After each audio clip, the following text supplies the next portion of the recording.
അപ്പോൾ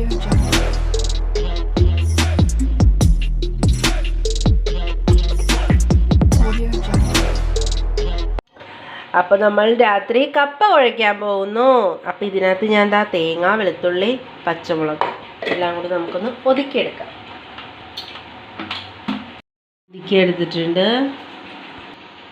അപ്പോൾ കപ്പ ഞാൻ ഓൾറെഡി വേവിച്ച് വെച്ചിട്ടുണ്ട്. മഞ്ഞൾപ്പൊടി, ഉപ്പൊക്കെ ഇട്ട് നമുക്ക് പെട്ടെന്ന് കപ്പ കുഴയ്ക്കാം. അപ്പോൾ ചട്ടി വെച്ചിട്ടുണ്ട്. നമുക്ക് ചട്ടി ഒന്ന് ചൂടാവട്ടെ. അപ്പോൾ നമുക്ക് എണ്ണ ഒഴിച്ചു കൊടുക്കാം.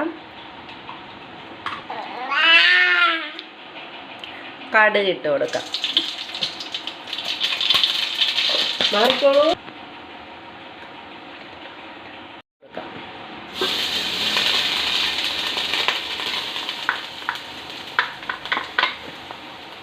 രാത്രി ഒരു കപ്പ കുഴക്കലല്ലേ നിമോ ചേട്ടാ? എന്തും കൂടി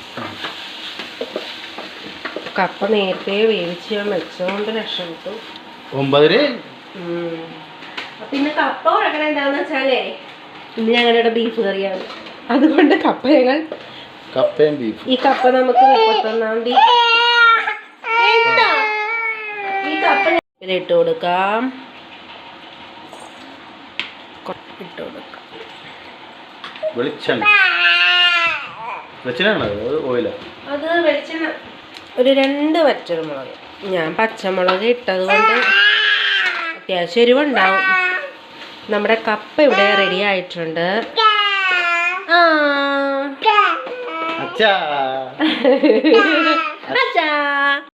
ഞാൻ കുറച്ച് ഉപ്പിട്ടെ, ഉപ്പ് പോരായിരുന്നു. അപ്പൊ ഇവിടെ കപ്പ റെഡി ആയിട്ടുണ്ട്. എല്ലാം റെഡിയാക്കാം.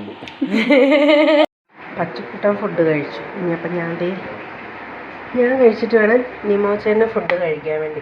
അമ്പൂസ് ഉറങ്ങി. പിന്നെ ഇത് ഉച്ചയ്ക്ക് വെച്ച ചിക്കനല്ല, ബീഫ് കറിയാണ്. അപ്പം ബീഫും കപ്പയും കൂടിയാണ് ഇന്ന് കഴിക്കുന്നത്. ഇപ്പം രാത്രി ബീഫും കപ്പയും. അപ്പം ബീഫും കപ്പയും കൂടി കഴിക്കാൻ പോകണം. ബീഫും കപ്പയും അതാ. അമ്പു ഉറങ്ങിയേക്കുവാണ്. അതാണ് പതിയെ സംസാരിക്കുന്നത്. ഞാൻ കഴിച്ചു കഴിഞ്ഞിട്ട് വേണം നിമോശനം കഴിക്കാനായിട്ട്.